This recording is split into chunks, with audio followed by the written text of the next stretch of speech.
السلام علیکم ورحمۃ اللہ ناظرین، پروگرام کڑوا سچ کے ساتھ عمر شریف آپ کی خدمت میں حاضر ہے۔ پچھلے ہفتے اپنے والدہ کی ناسازی طبیعت کی وجہ سے میں پروگرام نہیں کر سکا، جس کی وجہ سے میں معذرت خواہ ہوں۔ آج کے شو کے لیے کافی سارا مواد اکٹھا ہو گیا ہے۔ میں کوشش کروں گا زیادہ سے زیادہ چیزوں کو کور کیا جائے تاکہ آپ کے سامنے کڑوا سچ لا سکوں۔ پروگرام کے سب سے پہلے حصے میں آج ایک کمپیریٹیو اسٹڈی کریں گے ناظرین، یلو جرنلزم کے بارے میں آپ کو بتاؤں گا، اور جینوئن انویسٹیگیٹو جرنلزم کیا ہوتی ہے تھوڑا اس کے بارے میں بات کریں گے۔ پھر ایک BBC اردو کی کہانی ہے، بہت اسٹرانگ میسیج ہے اس کہانی کا، اس کے اوپر بات کریں گے، اور آخر میں پاناما لیکس کے اوپر بھی بات کریں گے۔ اس دوران بیچ میں جو بھی آپ کی کالز ہوں گی میں زیادہ سے زیادہ لینے کی کوشش کروں گا تاکہ آپ کا پوائنٹ آف ویو لے سکیں۔ ناظرین، اقرار الحسن کا نام بہت مشہور انویسٹیگیٹو جرنلزم میں آتا ہے۔ اقرار الحسن نے جرأت و شجاعت کی جو تاریخ رقم کی ہے 2 دن پہلے، میرے خیال سے اس کو اور اس کے گھر والوں کو بھی اس بات کا اندازہ نہیں تھا کہ ان کو اس چیز کا اتنا برا صلہ دیا جائے گا۔ ویسے تو اقرار الحسن پروگرام سر عام میں بے شمار سوشل ایشوز کے اوپر لاتعداد شوز کر چکے ہیں، لیکن آخری پروگرام میں جو انہوں نے ایک اسٹنگ آپریشن کر کے سیکیورٹی لیبس کے بارے میں نشاندہی کی، وہ ایک بہت ہی امپورٹنٹ فیکٹر ہے کہ جس کی انہوں نے نشاندہی کی۔ میرے خیال سے اگر کسی اور ملک میں سیکیورٹی لیبس کی نشاندہی کی جاتی اس طریقے سے جس طرح اقرار الحسن نے کی، تو میرے خیال سے ان کو ایکولیٹس، انعامات سے نوازا جاتا۔ ہوا کچھ یوں کہ اقرار الحسن اور ان کی ٹیم ممبر نے سیکیورٹی لیبس کو اسٹڈی کر رہے تھے، اور انہوں نے یہ ارادہ بنایا، یہ اپنا پلان بنایا کہ کنسیل ویپن، کیونکہ سیکیورٹی لیبس ہے، وہ سیشن کے دوران سندھ اسمبلی بلڈنگ میں جو سیشن ہو رہا ہے، کارروائی ہو رہی ہے، اس کے دوران اس کو اندر لے کے جائیں گے۔ جب وہ اندر لے جانے لگے تو سیکیورٹی آفیسر نے ان کو روکا، جس سے انہوں نے ریکویسٹ کی کہ ہمارے پاس کوئی پاس نہیں ہے، لیکن ہم سیشن کی کارروائی دیکھنا چاہتے ہیں صرف 15 منٹ کے لیے۔ مزید جب بات آگے بڑھی تو انہوں نے پوچھا کہ آپ کا تعلق کہاں سے ہے، تو جو سیکیورٹی آفیسر تھا اس نے بولا میرا تعلق میرپور خاص سے۔ اسی بات کو ٹیم ممبر اقرار الحسن کے انہوں نے بھی ایک بات ایسی فرضی طور پہ اس کو بنا لیا کہ میرا تعلق بھی میرپور خاص سے۔ اور جناب 2 پرفیوم کی بوتل پہ اس سیکیورٹی آفیسر نے ان کو اندر جانے دیا۔ نہ صرف یہ کہ 15 منٹ کا ٹائم اس نے بولا، آپ چاہیں تو ایک گھنٹے سے بھی زیادہ ٹائم کے لیے آپ اندر بیٹھ کے سیشن دیکھ سکتے ہیں، اور 2 پرفیوم کی بوتل ان کو دے دی گئی۔ ناظرین، یہ حال ہے سندھ اسمبلی کی بلڈنگ کی سیکیورٹی کا۔ سائیں تو سائیں کی سیکیورٹی بھی سائیں کی طرح ہی ہے۔ ان کو اندر جانے دیا گیا، سیشن وہاں پہ ہو رہا تھا۔ کارروائی کے دوران اقرار الحسن کھڑے ہوئے اور انہوں نے وہ کنسیل ویپن جو تھا وہ لہرا کے دکھایا کہ ہم لوگ یہ ویپن لے کر آئے ہیں جرنلسٹ بن کے، لیکن ہماری کوئی چیکنگ نہیں ہوئی۔ وہ weapon Agha Siraj Durrani, custodian of the Sindh assembly, speaker, ان کے پاس پہنچا، انہوں نے اس کو دیکھا، اور اس پہ انہوں نے ایک فوراً ریمارک پاس کیا کہ آئندہ سے ایون اگر جرنلسٹ بھی ہوگا تو اس کی پراپر چیکنگ کے بعد ہی ان کو اندر آنے دیا جائے گا، لیکن اس کے علاوہ ان کو اندر نہیں آنے دیا جائے گا۔ سوال یہ پیدا ہوتا ہے کہ اگر اس طرح کا اسٹنگ آپریشن کسی اور ملک میں ہوا ہوتا اور سیکیورٹی لیبس کے اوپر نشاندہی کی گئی ہوتی تو ان کو تو ایکولیٹس دیے جاتے، انعامات سے نوازا جاتا، لیکن ستم ظریفی یہ ہے کہ اس ملک میں جو حق کے لیے آواز اٹھاتا ہے، جو کوئی کنسٹرکٹیو کام کرتا ہے، جو کہ غلطی کی نشاندہی کرتا ہے، اسی کو دبا دیا جاتا ہے۔ ہماری جو پولیٹیکل ایلیٹ کلاس ہے، خیر ایلیٹ کلاس بھی کیا، میں تو اس کو کلاس لیس لوگ بولتا ہوں، نہ مردہ ضمیر کے، مردہ بیمار ذہنوں کے لوگ، اس پہ جناب محترم ہوم منسٹر سہیل انور سیال صاحب جو ہیں انہوں نے آرڈر ایشو کیے کہ ہم فوراً اس کے اوپر انکوائری بٹھائیں گے، کیونکہ انکوائری بٹھانے کا شوق پاکستان میں سب کو بہت زیادہ ہے، کچھ اس کی رپورٹ نہیں نکلتی۔ اب اس سے زیادہ انکوائری اور کیا ہوگی جب صاف سیکیورٹی لیبس پتہ چل گیا، ایک کنسیلڈ ویپن لے کے ایک آدمی 2 پرفیوم کی بوتلیں لے کے سندھ اسمبلی بلڈنگ کے اندر آ جاتا۔ یہ تو ان کی خوش قسمتی ہے کہ وہ اصلی میں کوئی دہشت گرد نہیں تھا، ورنہ تو ان سب کی لاشیں سندھ اسمبلی بلڈنگ کے اندر ہی پڑی ہوتی ہیں خون آلود۔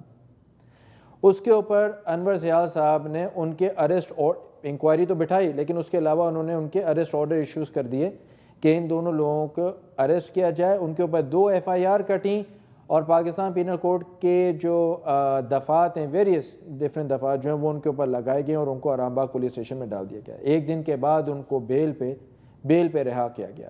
یہ بھی نہیں ہوا کہ اس مقدمے کو واپس لیا جاتا، ریاست اس مقدمے کو واپس لیتی اور کہتی کہ نہیں یہ غلطی ہے، اس کے اوپر ان کی بیل ہوئی ہے۔ ناظرین یہ ایک بڑا ہی عجیب و غریب واقعہ ہے کہ اس طرح کے سیکیورٹی لیپسز ہو رہے ہیں، ایئرپورٹ کے اوپر دھماکے ہو جاتے ہیں، پھر ہمیں خیال آتا ہے کہ آپریشن کیا جائے۔ اب تو موجودہ آپریشن ہو رہا ہے، یہاں پر بھی رینجرز کو بٹھایا جائے، یہاں پر بھی فوج کو بٹھایا جائے۔ اس قسم کی جو جینوئن انویسٹیگیٹو جرنلزم ہے، میں اس پہ اقرار الرسم کو داد پیش کرتا ہوں، اور کافی ڈفرینٹ پولیٹیکل پارٹیز کے لوگوں نے ان کو ستارہ جرت کا بھی بولا ہے کہ ان کو دینی چاہیے، لیکن وہیں یہ لمحہ فقریہ ہے سندھ کی پروونشل گورنمنٹ کے لیے کہ اپنی ناکامی کو اس طرح نہ چھپایا جائے کہ اس کے اریسٹ وارنٹس آپ نے ایشو کر دیا اور اس کو غریب کو آپ نے جیل میں ڈال دیا۔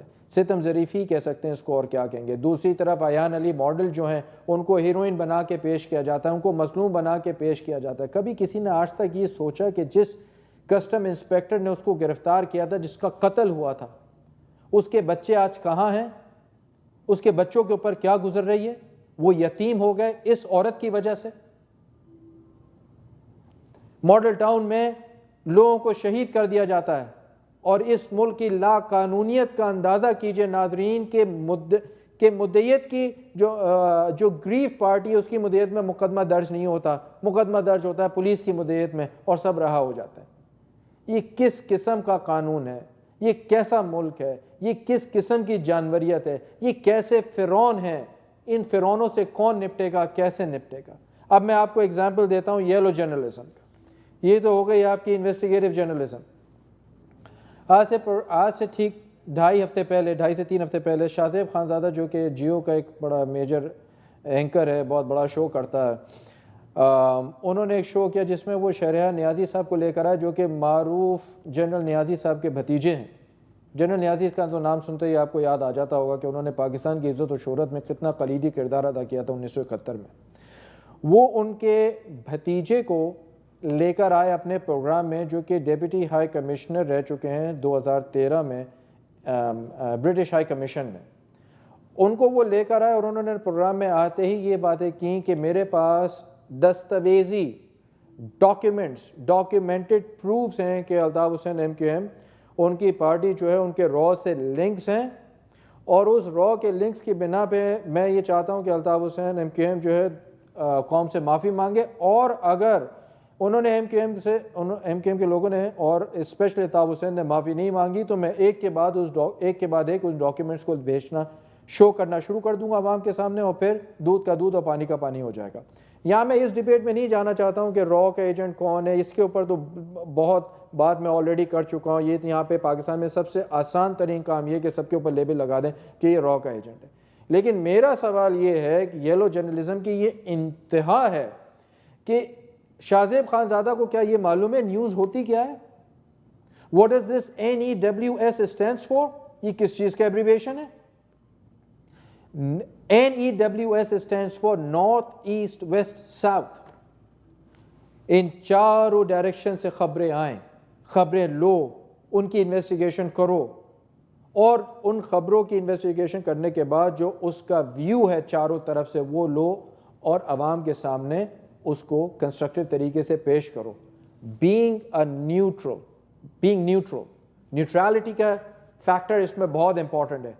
میرا سوال یہ کہ کیا شاہ زیب خانزادہ نے اس بات کی انویسٹیگیشن کی کہ آپ عقل و فہم سے سوچیں، اتنے بڑے آپ جرنلسٹ ہیں، اتنے بڑے آپ اینکر ہیں، اتنے بڑے چینل پہ آپ آ رہے ہیں، پرائم ٹائم پہ آ رہے ہیں، کروڑوں لاکھوں لوگ آپ کو پاکستان ٹی وی پہ دیکھ رہے ہیں، کہ ایک آدمی جو کلیم کر رہا ہے وہ ڈیپٹی ہائی کمیشن ہے، کیا اس طرح کی ایجنسیز ہائی کمیشنز میں جا کے ڈاکیومنٹڈ پروف دیں گی اپنی کاروائی کرنے کا پاکستان میں؟ کیا یہ کبھی ایسا ہو سکتا ہے؟ میرے پاس ایک ریفرنس موجود ہے پاکستان کرسچن پوسٹ کا 20 اپریل 2016 میں شائع ہوا ہے۔ اس کا ٹاپک تھا do British diplomatic missions permit employees to take official documents home?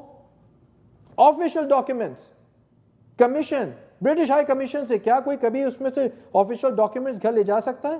اور اگر یہ صاحب شہریار نیازی صاحب یہ کلیم کر رہے ہیں کہ وہ لے کر آ گئے ہیں، تو کیا ان کے اوپر اسپیناج کا مقدمہ چلے گا؟ برٹش ہائی کمیشن چلائے گی؟ یہ تو اللیگل ہے۔ تو انہوں نے اتنا بڑا کلیم ٹی وی پہ آ کے پرائم ٹائم شو میں کس طرح کر دیا؟ اس میں ڈاکٹر بھٹی ہیں ڈاکٹر جو کہ ایڈیٹر چیف ہیں پاکستان کرسچن پوسٹ کے, انہوں نے یہ سوال اٹھایا. Doctor Nazir Bhatti had asked in his letter whether the British diplomatic missions permit their employees to take copies of official files, documents and other communications to their homes and pile up in stores to use such allegations against organizations and countries who vested interest after their retirements. Retirement کے بعد کیا یہ ایسا کر سکتے ہیں؟ کیا یہ لیگل ہے؟ And if Mr. Shahryar Niazi releases or discloses official documents for public, then will the British authorities file charges against him of espionage or stealing official documents, or will take responsibility of authorizing him to use it to ban MQM, which is the fourth biggest party in the Parliament of Pakistan? Dr. Bhatti further asked in his letter, in which this letter he wrote to the British High Commission, by the way. تو میرا سوال یہ پیدا ہوتا ہے یہاں پہ, یہ یلو جرنلزم کی it is epitome of yellow journalism. ایک آدمی کو آپ برٹش ہائی کمیشن سے اٹھا کے لیا ہے, وہ یہ ساری چیزیں کلیم کر رہا ہے. بھائی آپ نے اپنی کیا اس میں انویسٹیگیشن کی؟ آپ نے کس طریقے سے اندازہ کر لیا کہ یہ اوتھینٹیکیٹڈ ہے؟ اور اس کے بعد انہوں نے کہا ہے کہ آج سے کاؤنٹ ڈاؤن شروع ہو گیا, 1 ہفتے کا میں ٹائم دے رہا ہوں الطاف حسین کو. اگر اس نے یہ کلیم نہیں کیا, معافی نہیں مانگی, تو میں اگلے ہفتے سے میں یہ ڈاکیومنٹس دکھانا شروع کر دوں گا. اس پہ شاہزیب خانزادہ نے بولا کہ آپ اپنی بات پہ قائم رہیے گا, میں اگلے ہفتے آپ کو بلاؤں گا. کہاں ہے شاہزیب خانزادہ؟ کہاں ہے ڈاکٹر یہ شہریار نیازی؟ کیوں نہیں آیا اب تک؟ یہ کس قسم کی یہ پاکستان میں صحافت ہو رہی ہے؟ یہ صحافت ہے؟ یہ صحافت کے نام پہ دھبا ہیں یہ لوگ. ایک صحافت کا لیول یہ ہے یلو جرنلزم کا, اور دوسری طرف اقرار الحسن کے انویسٹیگیشن جینوئن انویسٹیگیٹو جرنلزم کا.